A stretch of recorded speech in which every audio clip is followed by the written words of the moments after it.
ವಿಚಾರವಾಗಿ ಸಿಎಂ ಅವರಿಗೆ ಪತ್ರ ಬರೆದಿರ್ತಾರೆ ವಶಪಡಿಸಿಕೊಳ್ಳಿ ಅಂತ. ಅವರು ವಾಪಸ್ ತಗೋಬೇಕು ಅನ್ನೋದು ನಾನು ಹೇಳ್ತಿಲ್ಲ. ಹೈಕೋರ್ಟ್ನ ಸಿಂಗಲ್ ಬೆಂಚು ಡಬಲ್ ಬೆಂಚ್ನಲ್ಲಿ ಇತ್ತೀಚೆಗೆ ತೀರ್ಪು ಕೊಟ್ಟಿದ್ದಾರೆ. ಹಲವಾರು ಕಾಮೆಂಟ್ಸ್ಗಳನ್ನು ಮಾಡಿದ್ದಾರೆ.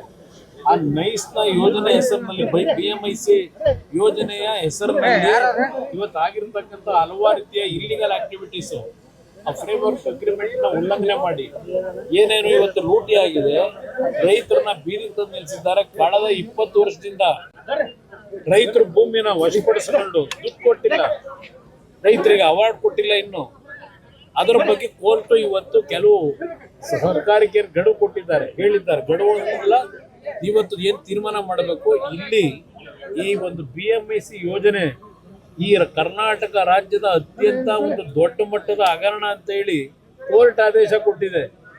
ಇವತ್ತು ನಾನೇನೋ ಒಂದು ಪತ್ರ ಬರೆದಿದ್ದೇನೆ, ಅದನ್ನು ವಶಪಡಿಸಿ ಕೋರ್ಟ್ನ ಆದೇಶದ ಹಿನ್ನೆಲೆಯಲ್ಲಿ ಆ ತೀರ್ಪನ್ನ ಇವತ್ತು ಜಾರಿಗೆ ತನ್ನಿ ಅಂತ ಏನು ಪತ್ರ ಬರೆದಿದ್ದೇನೆ. ಪತ್ರ ನೋಡಿಲ್ವಂತವ್ರು ಪಾಪ, ಪತ್ರ ನೋಡಿ ಏನ್ ಕ್ರಮ ತಗೋಬೇಕು ಕಾನೂನು ವ್ಯಾಪ್ತಿನಲ್ಲಿ ಅಂತ ಹೇಳಿದ್ದಾರೆ.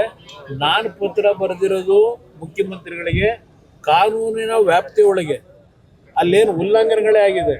ಆ ಉಲ್ಲಂಘನೆ ಹಿನ್ನೆಲೆಯಲ್ಲಿ 2 ಕೋರ್ಟ್ ಆದೇಶ ಏನಿದೆ ಅದನ್ನ ಜಾರಿಗೆ ತನ್ನಿ ಅಂತಕ್ಕಂಥ ಪತ್ರ ಬರೆದಿದ್ದೇನೆ. ನೋಡೋಣ ಏನ್ ತೀರ್ಮಾನ ತಗೋದು. ಉತ್ತರ ಬಂದಿಲ್ಲ ಪತ್ರ ನೋಡಿಲ್ವಂತಲ್ಲ ಅವರು, ಪತ್ರ ನೋಡಿ ತೀರ್ಮಾನ ತಗೊಳ್ಳಿ. ಪಾಪ ಕೋರ್ಟ್ ಆದೇಶ 78 ಜುಲೈ ತಿಂಗಳಲ್ಲಿ ಬಂದಿದೆ. ಈಗ ಆಗಸ್ಟ್ 15 ಎಷ್ಟನೇ ತಾರೀಕು ಇವತ್ತು 14 ಇವತ್ತು ಇನ್ನೂ ಪತ್ರ ಕೋರ್ಟ್ ಆದೇಶ ನೋಡಿಲ್ಲ. ಪಾಪ ಹೇಳಿದ್ರು ಈ ಸರ್ಕಾರದ ಮುಖ್ಯಮಂತ್ರಿಗಳಾಗಿ ಇನ್ನು ಮುಂದಕ್ಕೆ ಈ ರಾಜ್ಯದಲ್ಲಿ ಒಂದು ನಯಾ ಪೈಸಾ ಯಾರಾದರೂ ಲಂಚ ಕೇಳಿದ್ರೆ ಅದೇನೋ ಬಡ್ದಾಕ್ತೀನಿ ಅಂತ ಹೇಳ್ತಾರೆ, ಬಡ್ದಾಕ್ತಾರಂತೆ. ಇಲ್ಲಿ ಲಕ್ಷಾಂತರ ಕೋಟಿ ವ್ಯವಹಾರ, ಆ BMIC ಯೋಜನೆದು ಲಕ್ಷಾಂತರ ಕೋಟಿ ಹಗರಣ ಕೋರ್ಟ್ ಆದೇಶ ಮಾಡಿದೆ.